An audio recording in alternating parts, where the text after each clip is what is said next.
유명한 C.S. 루이스라고 하는 소설가가 그의 책에서 하나님은 마치 이런 분과 같다 하는 비유의 이야기로 소개한 내용입니다. 사람들은 이가 불편하거나 몹시 아플 때가 되면은 그 아픈 치아를 좀 어떻게든지 해주어서 통증을 면케해달라고 치과에 가곤 합니다. 그런데 치과에서 소염제, 진통제 아주 센 거 처방해 주면 하루 이틀 이내에 이렇게 가라앉죠. 그래서 좋은 의사 선생님들은 거기서 멈추지 않는다는 겁니다.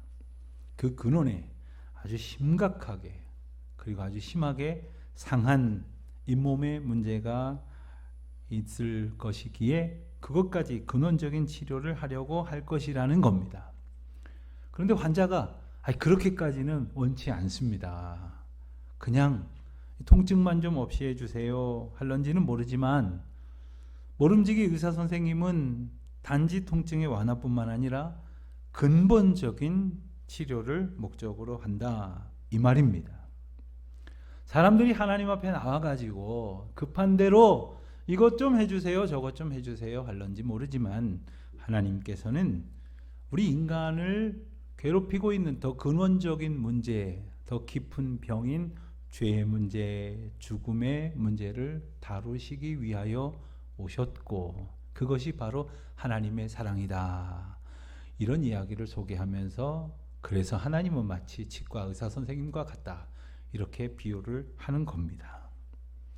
그 하나님께서는 인간에게 끊임없이 그 사랑을 보여주셨지만 도무지 그 사랑에 마땅한 반응을 보이지 않던 인간들을 더욱 분명하게 구원해 주시기 위해 예수님께서 오신 것 아닙니까? 예수님이 오셨을 때 그 놀라운 일들을 행하실 때마다 무척 많은 사람들이 예수님을 따랐습니다. 그리고 예수님을 향하여 환호했고 열광했습니다. 그러면서 예수님이 당장에 나의 문제, 우리의 필요를 채워주기를 열망했습니다. 그러나 예수님께서는 달라지지 않으셨습니다. 무리가 많아졌다고 해서 그 요구가 거세졌다고 해서 변하지 않으셨습니다. 오직 우리 예수님은 하나님의 뜻에 소원을 두고 하나님이 인도하시는 그 길로 순종하며 나아가셨다는 사실을 우리는 잊지 말아야 할 것입니다. 오늘 우리가 종려주일이라고 했습니다. 예수님께서 예루살렘으로 향해 가시면서 스가랴 말씀에 약속하셨던 것처럼 나귀를 타고 입성하실 때에 군중들이 예수님이 가시는 그 길에다가 겉옷을 벗어 마치 카페트처럼 깔고 그리고 승전 장군들을 환영할 때나 보통 사용하던 방식으로 종려나무 가지를 꺾어갖고 흔들면서 외쳤죠. 호산나 호산나 다윗의 자손이여. 이 호산나라는 말은 호시아나라는 단어가 합쳐진 말인데 부디 우리를 구원하여 주소서라는 간절한 기도와 그리고 열망을 담은 외침이라고 할 수가 있습니다. 그리고는 호산나 뒤에다 뭐라고 붙였다고요? 다윗의 자손이요. 그러니까 하나님께서 구약 성경을 통해서 보내주시겠노라고 약속하신 그 메시아 다윗의 후손으로 오실 하나님의 아들 메시아임을 그들이 분명히 고백하고 있었던 겁니다. 그게 바로 종려주일 그 환호성의 모습이었죠. 그런데 우리가 잘 아는 것처럼 불과 며칠 만에 그들은 예수님을 십자가에 못 박으라고 소리치는 폭도처럼 변해버렸습니다. 과연 무엇 때문에 이렇게 급변하게 된 것일까요? 이 극명한 차이 한가운데에 바로 오늘 우리가 읽은 본문의 사건이 들어있습니다. 이른바 예수님의 체포 장면입니다. 물론 예수님께서 군병들에게 붙들리는 상황보다 더 심각한 십자가의 고난이나 죽음에 대해서 이미 예고하셨지만 무장한 군병들에 의해서 예수님이 무기력하게 체포되는 장면을 바라봐야만 하는 제자들이나 사람들의 당혹감은 우리가 쉽게 짐작할 수도 설명할 수도 없을 것입니다. 그런데 더욱 기가 막힌 것은 이러한 상황을 주도한 인물이 바로 예수님의 12 제자 가운데 한 사람인 가롯 유다였다는 사실이죠. 이 모든 것을 알고 계셨던 예수님은 겟세마네 동산에서 기도하시고 계셨습니다. 그리고 제자들을 바라보니 함께 기도하고 있었던 것이 아니라 졸고 자고 있었거든요. 우리 같으면 화를 내고 야단도 치고 너희를 다시 안 보리라 하실런지도 모르겠으나 우리 예수님께서는 그들을 불쌍히 여기시고 오히려 그들을 권면하시고 어찌하든지 예수님께서 가시는 그 길을 바라보도록 말씀하고 계셨습니다. 바로 그때 가룟 유다가 칼과 몽둥이로 무장한 많은 병력들과 함께 예수님께로 다가오고 있었던 겁니다. 그 군인들은 누구냐 하면 당시의 대제사장들 그리고 백성들의 리더라고 할 수 있는 장로들, 즉 당시의 종교 권력자들이 보낸 그러한 무장 군인들이었습니다. 그런데 예수님 한 사람을 붙잡겠다고 이렇게 많은 사람들이 마치 떼강도를 체포하려고 덤벼든다? 좀 이상하지 않습니까? 물론 그들이 예수님 곁에는 언제나 많은 사람들이 있었고 지금이 한밤중이라는 사실을 고려해 볼 때 그렇게까지는 아니더라도 적어도 제자들이 있을 것이라고 생각을 했기 때문에 그랬는지도 모르겠습니다. 그렇지 않으면 많은 사람들이 이미 알고 있었던 것처럼 초인적인 능력을 가진 예수님을 체포하려고 하니까 무장한 병력을 가능한 한 많이 동원할 수밖에 없었을런지도 모르겠습니다만 바로 이 장면이 하나님의 질서를 외면한 이 세상의 힘의 논리를 대변하고 있는 장면이라고 하겠습니다. 권력에는 권력으로, 위협에는 더 큰 위협으로, 저항이 있다면 더 강력한 진압으로 상대하려는 것이 세상의 방식 아닙니까? 그리고 이렇게 견주어 봤을 때 우리가 가진 힘이 더 세다라고 생각하면 얼마나 오만방자해집니까? 이것이 바로 하나님의 질서를 따르지 아니하는 무도한 세상의 풍조인 겁니다. 우리는 예수님께서 그저 평범한 인간이 아니심을 알고 있습니다. 그러나 우리만 알고 있었던 것이 아니라 그들도 다 알고 있었습니다.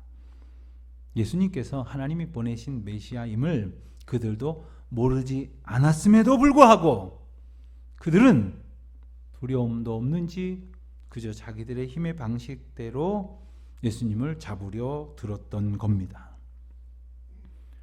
예수님께서 자신을 방어하기 위해서 힘을 사용할 것이라고 충분히 예상했겠지만 예수님께서 제자들이나 무리를 선동해서 맞설 수 있을 것이라고 생각했을지 모르지만 하나님의 아들 예수님이 어떻게 하실런지를 모르는 지극한 무지의 발로인 것입니다. 가만히 보면 사람들은 늘 자기 수준에서 생각을 하곤 하는 겁니다. 자기가 늘 거짓말하니까 상대방도 거짓말을 할 것이라고 몰아붙이고 자기가 늘 속이니까 상대방도 나를 속일 것이라고 그렇게 생각을 했던 거죠. 자기들이 그 알량한 힘을 가지고 행사하려니까 예수님도 힘을 가지고 맞설 수 있을 것이라고 예상했는지 모르겠습니다. 또 한 가지 아주 지저분한 계산 속이 여기에 들어 있습니다.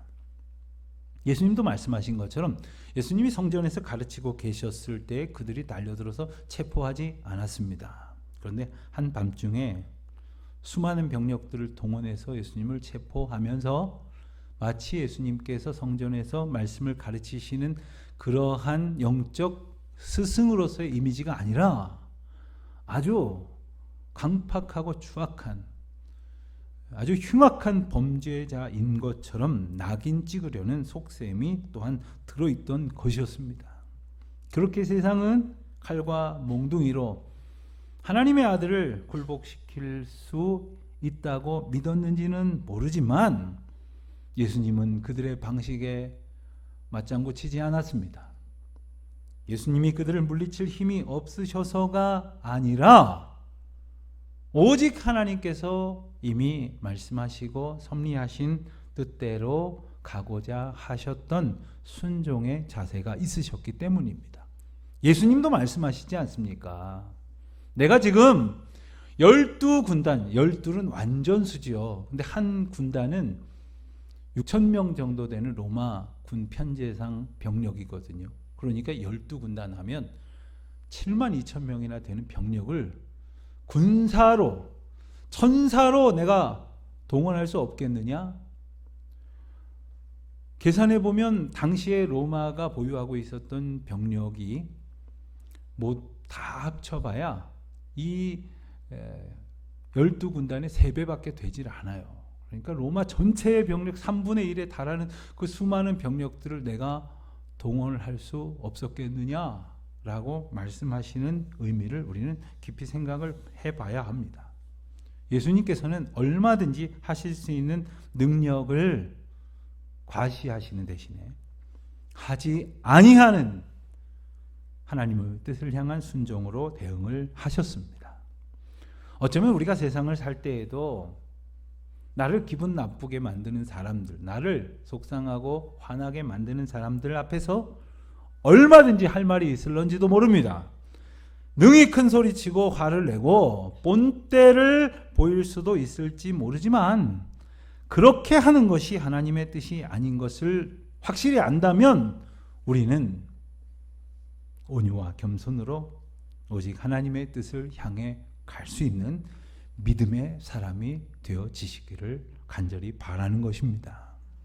우리가 하나님의 백성으로, 하나님의 자녀로 그렇게 살 수 있어야 할 것인데 그렇지 못할 때가 참 많죠. 그러니 더욱 우리의 마음, 생각, 이 못된 성질 다 하나님께 맡기고 주께서 주장하여 주시길 기도하는 우리 모두가 되시기를 바랍니다. 근데 오늘 본문을 보니까 제자들도 그게 쉽지 않았던 모양입니다. 화를 냈습니다. 분노를 견디지 못했습니다. 그래서 제자 중에 한 사람이 대제사장의 종 중에 하나에게 칼을 휘둘러서 그의 귀를 베어 떨어뜨렸다고 했습니다. 오늘 본문이 기록된 또 다른 복음서를 보면 요한복음 18장과 누가복음 22장에서 바로 그 칼을 휘둘렀던 사람이 베드로라는 사실과 그래서 귀를 다친 말고라고 하는 대제사장의 종을 낫게 해주신 예수님의 치유 사건이 있었음을 우리는 또한 다른 복음서의 내용을 보면서 알 수 있게 됩니다. 그런데 더 중요한 것은 그리하시면서 말씀하셨던 예수님의 메시지입니다. 내 칼을 도로 칼집에 꽂으라. 칼을 가지는 자는 다 칼로 망하느니라. 이 말씀은 칼을 쓰려는 자는 다 칼로 망하느니라 라는 말씀입니다. 혹 여러분들께 칼이 있으십니까? 아니면 지식이 있으십니까? 혹 돈이 있으십니까? 혹 건강이라도 그게 특별한 자랑거리라면 그것은 있으십니까?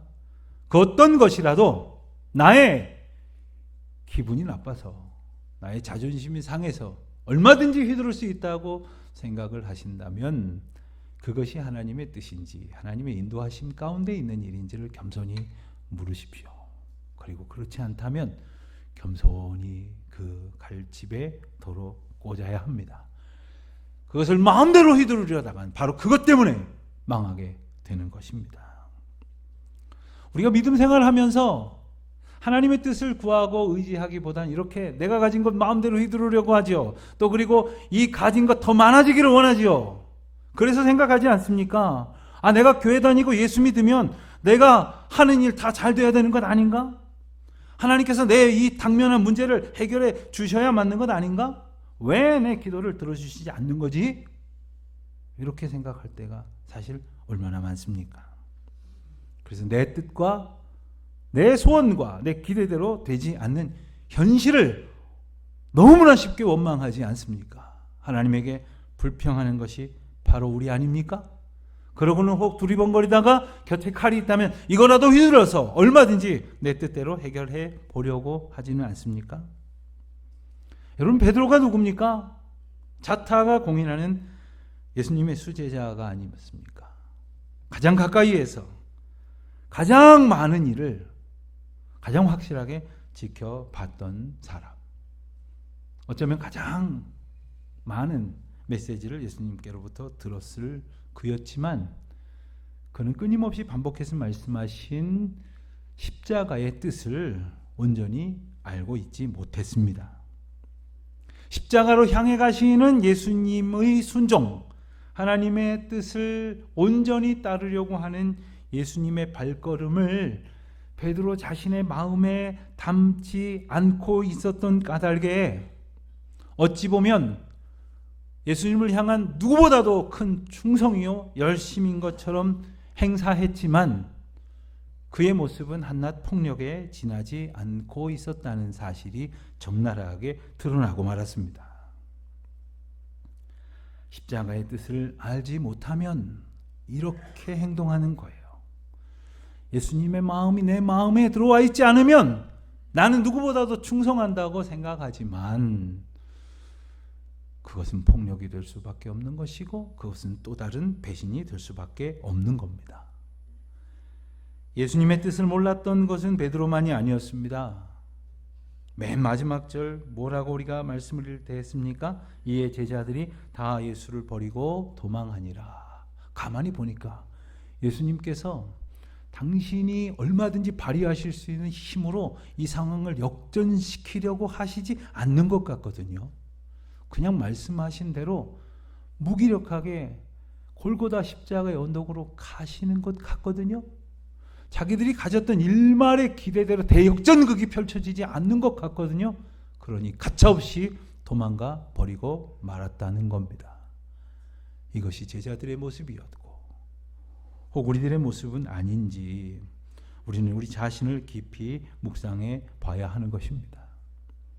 제자들은 자기들이 기대했던 것과 다른 결과로 향해 가니까 메시아임을 알면서도 도망치고 말았습니다. 이것이 바로 인간의 완악함입니다. 이것이 인간의 어리석음입니다. 하지만 그들뿐만이 아니었습니다. 가장 한복판에 너무나도 기가 막힌 인물 가룟 유다가 있었죠.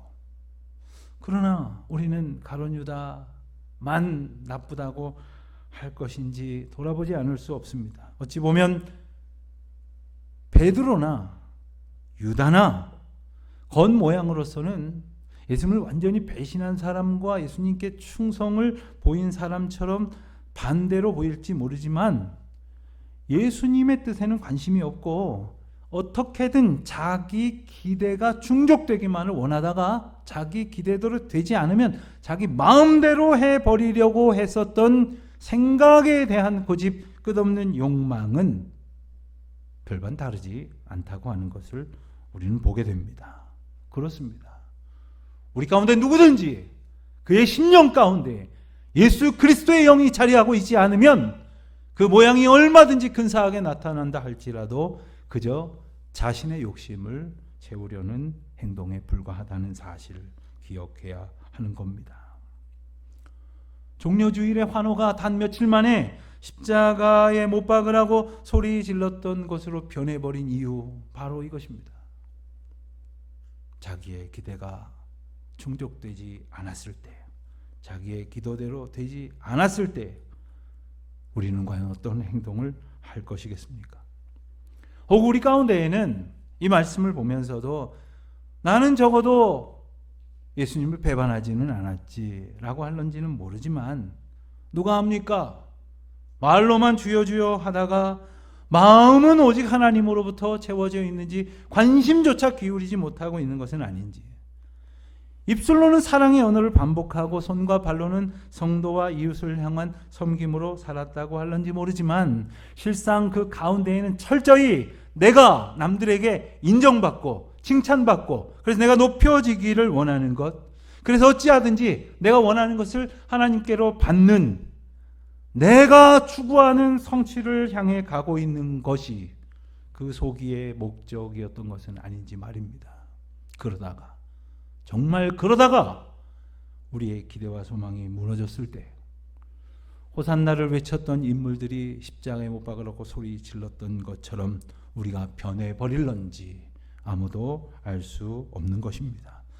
그러니 우리는 매일매일 이 질문 앞에 깊이 숙고해야 할 것입니다. 나는 과연 내가 기대하는 예수님을 믿고 있는가? 아니면 하나님의 아들, 나를 향하여 구원의 일을 이루시기 위하여 보냄받은 예수님을 의지하고 믿고 있는가 말입니다. 오늘 본문의 사건을 보면 참 마음이 아픈 장면입니다. 어찌 보면 예수님의 구원 사역은 철저히 실패한 것으로 결론 지어지는 것 같다고 판단하려고 하는 분들이 계실런지 모르겠습니다. 가장 가까이에서 가장 정성을 다해서 양육하였던 예수님의 제자들로부터 철저히 오해를 받고 배신을 당하고 아예 은 30 얼마 되지도 않은 돈에 팔려서 군병들에게 넘겨지고 말았으니 이것이 실패가 아니고 무엇이겠습니까? 그러나 이것은 인간의 죄악상을 드러내는 것이지 하나님의 사역이 중단되는 것으로 결론나지 않습니다. 인간의 죄악이 극명하게 드러나는 순간, 그래서 가까이 있었던 제자들마저 다 배신하고 도망해 버린 그 상황 속에서도 우리 하나님의 구원 사역은 멈추지 않습니다. 우리 예수님의 순종은 그치지 않는다는 겁니다. 제자들이 다 떠나가도 우리 예수님은 이미 예고하셨던 하나님의 구원의 약속대로 그 구원의 일을 이루어 가시는 것, 이것이 은혜가 아니고 무엇이겠습니까? 여러분, 만일 하나님께서 저나 여러분의 개인적인 삶을 보실 때, 혹은 어떤 공동체의 불순종과 죄악을 보시면서 그래? 관두자. 내 더 이상은 너에게 기대를 하지 않으마. 내 너희의 본심을 알았노라. 물러가거라. 하셨더라면 아마 우리 가운데 구원의 은혜를 얻을 이는 아무도 없을 것입니다. 우리는 그토록 많은 순간 주님을 실망시켜드렸지만 우리 하나님의 뜻은 우리를 향한 사랑이 있으셨기에, 구원을 향해 가고 있으셨기에 그 처절한 아픔의 순간 속에서도 예수님께서는 순종의 길을 걸어가실 수 있었습니다. 잊지 마십시오. 그리고 혹 우리의 삶에 마치 내가 가지고 있었던 소망이 다 무너져 내리는 것 같을지라도, 내가 가지고 있었던 간절한 소망이 하나도 흔적도 둘 수 없을 만큼 모두가 다 폐허로 변해버린 것 같다 할지라도, 지금도 일하시고 지금도 그 길을 걸어가시는 그리스도를 바라보므로 믿음의 아름다운 걸음을 걸어가시는 저와 여러분이 되시기를 바랍니다. 우리 각자의 상황이 다를 것입니다. 견디지 못할 만큼 절망 가운데 계실 분들도 있을 것입니다. 무너지지 마십시오. 절망하지 마십시오. 그리고 그 순간 세상에 아무 기대와 소망 둘 곳 없지만 우리를 끝없는 사랑으로 분명하게 이끄시는 그리스도를 더욱 온전히 믿음으로 바라보는 저와 여러분 되시기를 주님의 이름으로 축원드립니다.